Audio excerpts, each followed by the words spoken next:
আজকের রেসিপি হচ্ছে খেসারি কলাইয়ে শাকের ভাজা। রানা হোমমেড কিচেনে আপনাদের স্বাগত জানাই। তাহলে চলুন শুরু করা যাক। প্রথমেই আমরা শাকটাকে ভালো করে কেটে ধুয়ে রেখেছি।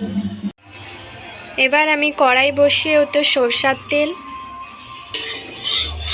দিয়ে এটাকে ভালো করে গরম করে নিতে হবে, যাতে শাকটা কড়াইতে চিটে না যায়।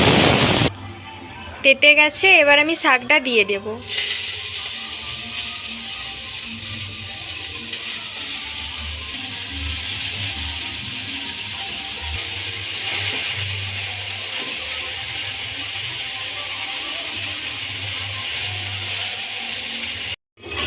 শাকটা জড়ে যাওয়ার পর এবার ওর মধ্যে আমি স্বাদ মতো নুন, হাফ চামচ হলুদ গুঁড়ো, সামান্য একটু চিনি দিয়ে নেড়ে ঢাকা দিয়ে দেব।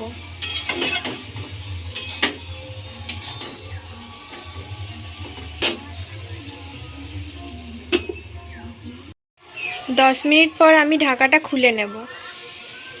সেদ্ধ হয়ে গেছে নাকি খুন্তিতে করে কেটে দেখব। আমার সেদ্ধ হয়ে গেছে, এবার আমি এটাকে নামিয়ে নেব। এবার আমি কড়াই বসিয়ে ওতে সরষের তেল দিয়ে দিচ্ছি, একটি শুকনো লঙ্কা, অল্প পরিমাণ জিরা দিয়ে ভালো করে ভেজে নেব।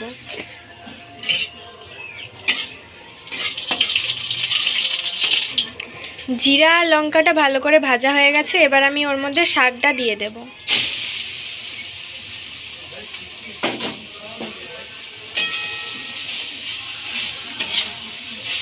এবার এটাকে ভালো করে ভেজে নিতে হবে। যেহেতু আমি এটা নিরামিষই করছি, তাই আমি জিরা আর শুকনো লঙ্কা দিয়ে ভেজেছি।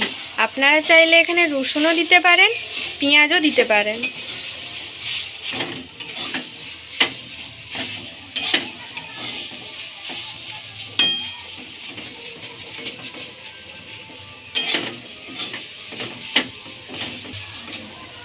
ভাজা হয়ে গেছে, এবার আমি তুলে নেব।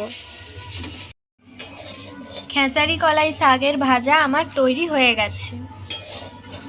এটি গরম ভাতের সাথেও ভালো লাগবে কিংবা পান্তা ভাতের সাথেও দারুণ লাগবে। আমার ভিডিও যদি আপনাদের ভালো লেগে থাকে তাহলে সাবস্ক্রাইব করুন আমাদের চ্যানেলটি, যাতে পরের ভিডিওর জন্য নোটিফিকেশান আপনারা পান। তো ভালো থাকবেন, সুস্থ থাকবেন, টাটা।